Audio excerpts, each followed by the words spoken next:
Hello friends. आज हम लोग अकबर के इतिहास के क्रम में दूसरे पार्ट को देखेंगे। इसके पहले पार्ट में अकबर की आरंभिक जीवन से उसके गद्दी पर बैठने, बैरम खान के संरक्षण काल तथा पर्दा शासन के बारे में देखा है।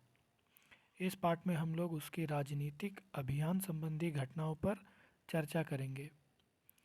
इससे पहले हम लोगों ने बाबर तथा हुमायूं को पूरा पढ़ लिया है। जिन्होंने अभी तक वह वीडियो नहीं देखा है वे उन्हें देख सकते हैं। आज का सवाल, पर्दा शासन किस शासक से संबंधित है और इसका कार्यकाल कितना था, ये भी बताना है। अब शुरुआत करते हैं आज की वीडियो का।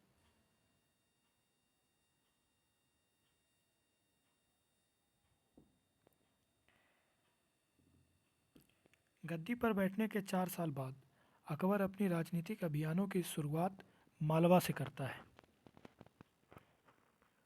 1561-62 में साम्राज्य विस्तार हेतु अकबर ने मालवा पर आक्रमण किया।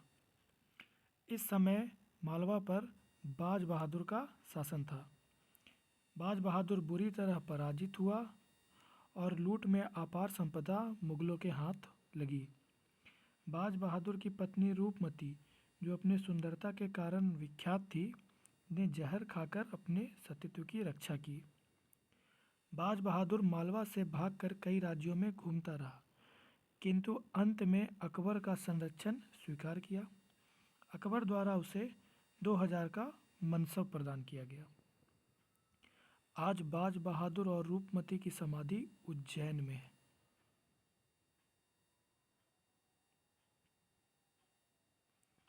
आमेर और मेड़ता 1562 में अकबर ने राजपूतों के साथ मित्रता और वैवाहिक संबंध स्थापित किया और इस प्रकार अपने राज्य क्षेत्र का विस्तार किया। आमेर के राजा भारमल राजपूत शासकों में सबसे पहले अकबर की अधीनता स्वीकार की। भारमल ने अपनी पुत्री हरकाबाई, जिसे जोधाबाई भी कहा जाता है, का विवाह अकबर से किया तथा अकबर ने भारमल के पुत्र भगवान दास को मुगल सेवा में उच्च पद प्रदान किया। इसी भगवान दास का पुत्र मानसिंह रहता है, जो अकबर की सेना में सेनापति के पद पर शोभित रहता है। 1562 में मेड़ता के दुर्ग पर अकबर ने अधिकार कर लिया। मेड़ता का दुर्ग एक जागीरदार जयमल राठौर के हाथों में था। जयमल ने भागकर राणा उदय सिंह, मेवाड़ के शासक राणा उदय सिंह के यहाँ शरण ली।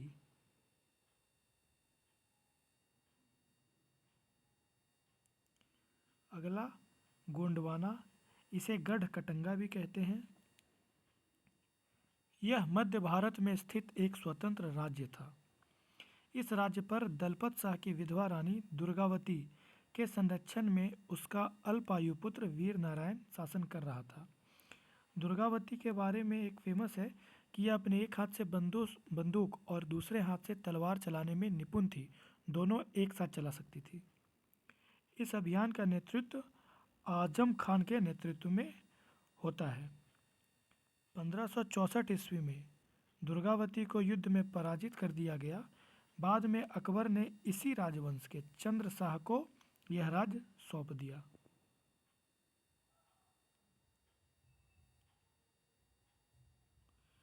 मेवाड़ 1567 से 1568।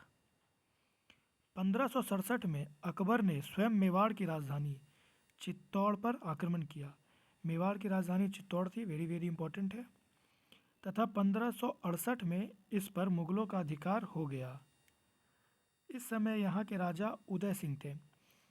सारे एग्जाम्स में आजकल यही पूछता है कि अकबर के आक्रमण के समय मेवाड़ के राजा कौन थे, तो उदय सिंह थे। मुगलों को यहाँ कठिन संघर्ष करना पड़ा, यहाँ तक कि अकबर को जिहाद का नारा देना पड़ा था। माना जाता है कि चित्तौड़ विजय के बाद अकबर ने यहाँ पर निर्दोष जनता के कत्लेआम का निर्देश दिया, जो उसके शासनकाल का एक कलंक माना जाता है। चित्तौड़ के जयमल और फत्ता नामक बहादुर सिपाहियों के सम्मान में अकबर ने आगरा किले के मुख्य द्वार पर हाथी पर सवार इन दोनों की पत्थर की मूर्तियां स्थापित करवाई। जयमल और फत्ता के नाम पर मूर्ति स्थापित है आगरा के किले में। रणथंभौर 1569। यहाँ पर सुरजन राय नामक शासक का शासन था जिसने अकबर की सर्वोच्चता स्वीकार कर ली।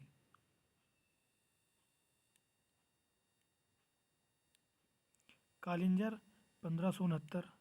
यहाँ बघेल राजा रामचंद्र का शासन था जिसने मुगलों के आगे आत्मसमर्पण कर दिया।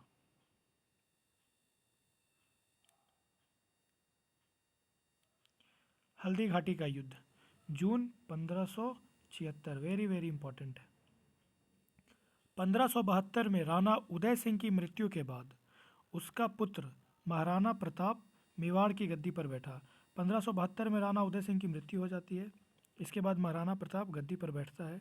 उसने गोगुंदा नामक स्थान पर अपना राज्याभिषेक करवाया था। गोगुंदा इंपॉर्टेंट है। 1576 ईस्वी में हल्दी घाटी की लड़ाई में महाराणा प्रताप की पराजय हुई, लेकिन पराजित होने के बाद भी मेवाड़ शासक ने मुगलों की अधीनता स्वीकार नहीं की। इस युद्ध में मुगल सेना का नेतृत्व आसफ खान तथा मान सिंह तथा महाराणा प्रताप की सेना का नेतृत्व हकीम खान सूर कर रहे थे। ये मान सिंह वही है भगवान दास का बेटा। अबुल फजल ने इस युद्ध को खमनौर का युद्ध कहा है। ये भी इंपॉर्टेंट है। गुजरात विजय 1572 से 73। अकबर के गुजरात अभियान के समय सुल्तान मुजफ्फर शाह तृतीय यहाँ का शासक था। स्मिथ ने 1573 ईस्वी के गुजरात के अभियान को ऐतिहासिक द्रुतगामी अभियान कहा है। द्रुतगामी अभियान का अर्थ होता है शीघ्रता से चलने वाला अभियान। अकबर अपनी गुजरात विजय की स्मृति में राजधानी फतेहपुर सीकरी में एक बुलंद दरवाज़ा बनवाया था, जो आज भी भारत का सबसे ऊंचा दरवाज़ा है। गुजरात विजय के क्रम में ही अकबर ने पहली बार समुद्र को देखा और पुर्तगालियों से मिले थे। यहीं पर अकबर पहली बार समुद्र की लहरों पर नाव से घूमता है तथा पुर्तगालियों से मिलता है।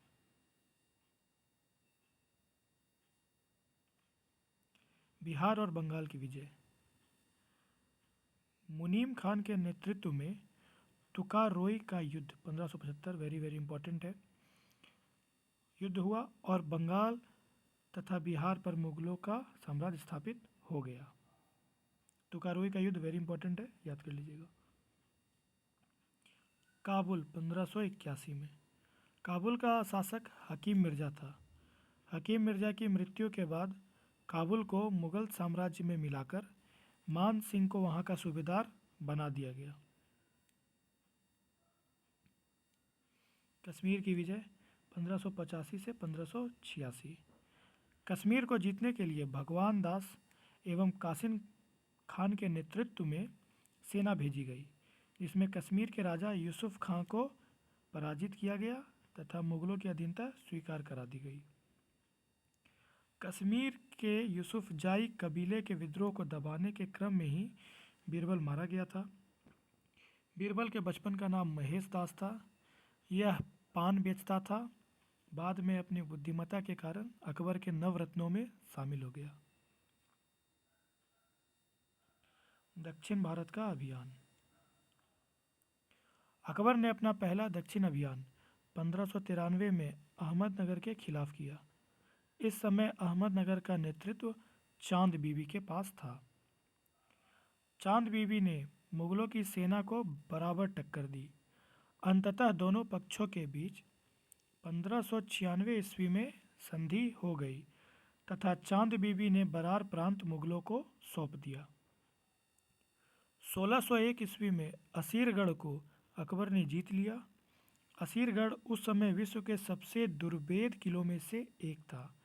कहा जाता है कि अकबर ने उसे सोने की चाबी से खोला था। असीरगढ़ का विजय अकबर का अंतिम विजय था तथा अंतिम युद्ध भी था उसके जीवन काल का। बीजापुर के शासक आदिल शाह ने मुगलों की सर्वोच्चता स्वीकार कर ली। दक्षिण विजय के बाद ही अकबर ने बादशाह की पदवी धारण की थी। दक्षिण भारत को जीत लेता है, उसके बाद ही वह बादशाह जलालुद्दीन मोहम्मद अकबर के नाम से जाना जाता है।